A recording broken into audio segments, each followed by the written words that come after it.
بسم اللہ الرحمن الرحیم۔ السلام علیکم ڈیئر اسٹوڈنٹس، ہم لوگ جماعت نحم کی اسلامیات پڑھ رہے ہیں جس میں ہم لوگوں نے شروع کیا ہوا ہے الجزء الثالث اور ہم پڑھ رہے ہیں احادیث۔ پچھلے لیکچر میں ہم نے حدیث نمبر 1 پڑھی تھی، آج ہم لوگ حدیث نمبر 2 پڑھیں گے جو کہ ہے طلب العلم فریضۃ علی کل مسلم۔ اس کا ترجمہ ہے علم کی طلب ہر مسلمان مرد و عورت پر فرض ہے۔ حضور اکرم صلی اللہ علیہ وسلم کی اس حدیث کے مطابق ہر مسلمان مرد و عورت پر لازم ہے کہ وہ علم حاصل کرے، یعنی یہاں پہ صرف مردوں کا ہی ذکر نہیں اور نہ ہی صرف عورتوں کا ذکر ہے، بلکہ جتنے بھی مسلمان ہیں اس میں عورتیں ہوں یا مرد ہوں، سب کو مخاطب کر کے حضور صلی اللہ علیہ وسلم نے کیا فرمایا ہے کہ علم کی طلب سب کے لیے لازم ہے کہ سب اسے حاصل کریں۔ سب سے پہلے دیکھتے ہیں کہ علم کیا ہے۔ علم کے معنی ہے جاننا اور آگاہ ہونا۔ اللہ تعالیٰ کے اپنے بندوں پر بے حد احسانات ہیں اور ان میں سے ایک احسان علم ہے جو اس نے اپنے بندوں کو عطا کیا۔ رسول اکرم صلی اللہ علیہ وسلم پر جو پہلی وحی نازل ہوئی وہ بھی علم کے بارے میں تھی، جس کا ترجمہ ہے اپنے پروردگار کا نام لے کر پڑھیے جس نے سب کچھ پیدا کیا، جس نے انسان کو جمے ہوئے خون سے پیدا کیا۔ پڑھیے اور تمہارا پروردگار بڑا کریم ہے جس نے قلم کے ذریعے علم سکھایا اور انسان کو وہ باتیں سکھائیں جس کا اس کو علم نہ تھا۔ اسی لیے حضور اکرم صلی اللہ علیہ وسلم نے اس حدیث میں فرمایا ہے کہ مسلمان پر لازم ہے کہ وہ علم کی طلب کرے اور علم کو حاصل کرنے میں کوئی کوتاہی نہ کرے۔ چونکہ انسان زمین پر اللہ تعالیٰ کا خلیفہ اور نائب ہے، اسے علم ہی کی وجہ سے تمام مخلوقات پر فضیلت حاصل ہے۔ علم ہی کی وجہ سے فرشتوں کو آدم علیہ السلام کو سجدہ کرنے کا حکم دیا گیا۔ اس سے یہ واضح یہ ہوتا ہے کہ علم انسان کے لیے عظمت کی بنیاد ہے۔ نبی کریم صلی اللہ علیہ وسلم اپنے بارے میں فرماتے انما بعثت معلما، میں معلم بنا کر بھیجا گیا ہوں۔ آپ صلی اللہ علیہ وسلم اکثر اپنے علم میں اضافے کے لیے یہ دعا فرمایا کرتے ربی زدنی علما، اے میرے رب میرے علم میں اضافہ فرما۔ پھر ہم لوگ بات کرتے ہیں کہ جب علم کو حاصل کرنا کس طرح سے، علم کو حاصل کرنے کی اہمیت کیا ہے۔ مسلمان کو علم کی طرف سب سے زیادہ توجہ دینی چاہیے۔ قرآن نے دین کے بنیادی احکام کے ساتھ ساتھ دنیاوی فلسفہ، تاریخ، سائنسی علوم پر غور و فکر کی بھی دعوت دی ہے۔ رزق کے حلال بھی اسلام کا تقاضا ہے، اس لیے مومن کو معاشی علوم و فنون سے بھی غافل نہیں ہونا چاہیے۔ بندہ مومن کی عبادات کا مقصد تقوی اور رضائے الہی ہے۔ بندہ مومن کی کیا ہونی چاہیے؟ عبادات کا مقصد تقوی اور رضائے الہی ہونی چاہیے۔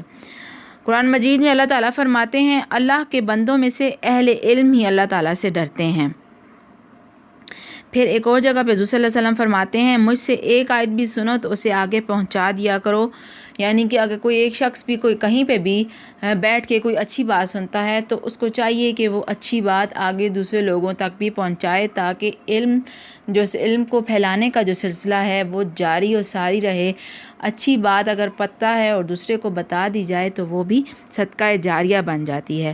اگر بعض لوگ یہ کہیں کہ ہم لوگوں کی عمر بہت زیادہ ہو گئی ہے، ہم عمر کے اس حصے میں پہنچ گئے ہیں کہ اب ہم کیسے علم حاصل کریں، تو اس کے لیے بھی حضور صلی اللہ علیہ وسلم نے آخری حج کے موقع پر ارشاد فرمایا تھا جو حاضر ہے اس تک میری یہ تعلیم پہنچا دے اور جو یہاں نہیں ہے ان کو بھی پہنچا دے۔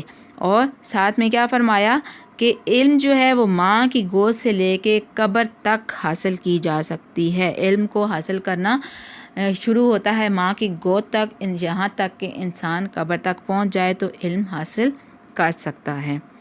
آپ صلی اللہ علیہ وسلم نے یہ بھی فرمایا کہ مومن علم سے کبھی سیر نہیں ہوتا حتیٰ کہ جنت میں پہنچ جاتا ہے۔ علم عظمت اور سربلندی کا ذریعہ ہے۔ علم کے زیور سے آراستہ لوگ اللہ تعالیٰ کے زیادہ قریب ہوتے ہیں۔ اللہ تعالیٰ کے نزدیک دو لوگ کبھی برابر نہیں ہو سکتے، ایک عالم اور دوسرا جاہل، یعنی علم جس کے پاس ہے اور جس کے پاس علم نہیں ہے وہ دونوں اللہ تعالیٰ کے نزدیک برابر نہیں ہیں۔ تو قرآن مجید میں اس کے بارے میں ارشاد ہے، کیا وہ لوگ جو علم رکھتے ہیں اور وہ لوگ جو علم نہیں رکھتے برابر ہیں؟ برابر ہو سکتے ہیں؟ نہیں، وہ لوگ برابر نہیں ہو سکتے۔ جو لوگ نور ایمان سے منور ہو کر علم سے کام لیتے ہیں تو ان کے بارے میں اللہ تعالیٰ فرماتے ہیں، یعنی تم میں سے جو لوگ ایمان لائے اور جنہیں علم دیا گیا، اللہ ان کے درجات بلند کرے گا۔ حضور اکرم صلی اللہ علیہ وسلم بھی اکثر جو ہے فرماتے کہ جب تم جنت کی پھلواریوں میں سے گزرو تو ان سے جی بھر کر فائدہ اٹھاؤ۔ جنت کی پھلواریاں کیا ہیں؟ صحابہ کرام رضی اللہ عنہ نے فرمایا، تو آپ صلی اللہ علیہ وسلم نے فرمایا علم کی مجلسیں، یعنی علم کی مجلس جہاں پہ بھی لگی ہو تو ہمیں یہ کوشش کرنی ہے کہ ہم وہاں پہنچیں، وہاں ہمارے لیے جو فائدے کی باتیں ہیں انہیں ہم اپنے تک رکھیں اور ان کو پھر یہ کوشش کریں کہ ہمارے اوپر یہ بات جو ہے وہ لازم ہو گئی ہے کہ اگر ہمیں ایک اچھی بات پتہ چلی ہے تو ہم وہ دوسروں تک پہنچائیں۔ تو یہ جو علم کی مجلسیں ہیں اسے جنت کی پھلواریوں سے تشبیہ دی گئی ہے۔ اللہ تعالیٰ نے علم کو حاصل کرنا نیکی قرار دیا گیا ہے، اور جو شخص علم کی طلب رکھتا ہے وہ ایک طرح سے عبادت کرتا ہے۔ اس کے اندر علم حاصل کرنے کے اندر مصروف رہنا وہ کیا ہے؟ جہاد ہے۔ علم کے اوپر بحث و مباحثہ کرنا، علم کی جو ہے اشاعت کرنا، علم پھیلانا، یہ سارا جو ہے ایک جہاد ہے۔ علم کے بارے میں ہے، علم سکھاؤ تو صدقہ ہے۔ علم انسان کی تنہائی کا ساتھی ہے۔ علم غمخوار دوست ہے اور بہترین جانشین ہے۔ علم ہمیں جنت کا راستہ دکھاتا ہے۔ اللہ تعالیٰ ہی علم کے ذریعے قوموں کو سربلندی عطا فرماتے ہیں۔ اس کی بدولت انسان اللہ تعالیٰ اور اس کے بندوں کے حقوق صحیح طرح سے ادا کر سکتا ہے۔ حضور اکرم صلی اللہ علیہ وسلم صبح و شام جو دعائیں مانگا کرتے تھے ان میں سے ایک یہ بھی ہے کہ اللہم انی اسألک علما نافعا، اے اللہ میں تجھ سے نفع والے علم کی درخواست کرتا ہوں۔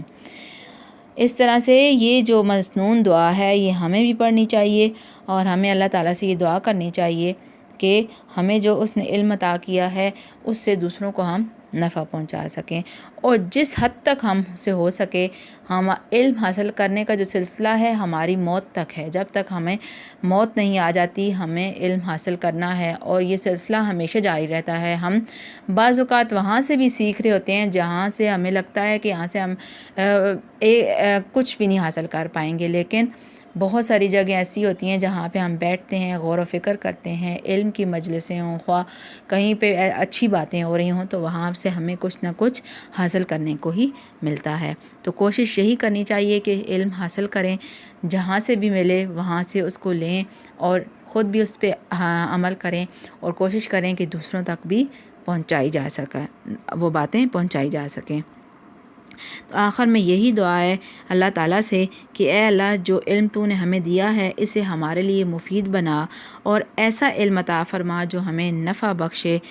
ہماری دعا ہے کہ اللہ تعالیٰ ہمیں بھی علم عطا فرمائے اور اس پر عمل اور اس کی اشاعت کی توفیق بھی نصیب فرمائے۔ اللہ تعالیٰ ہم سب پر ایسی مہربانی کرے، آمین ثم آمین۔ اوکے اسٹوڈنٹس، اللہ حافظ۔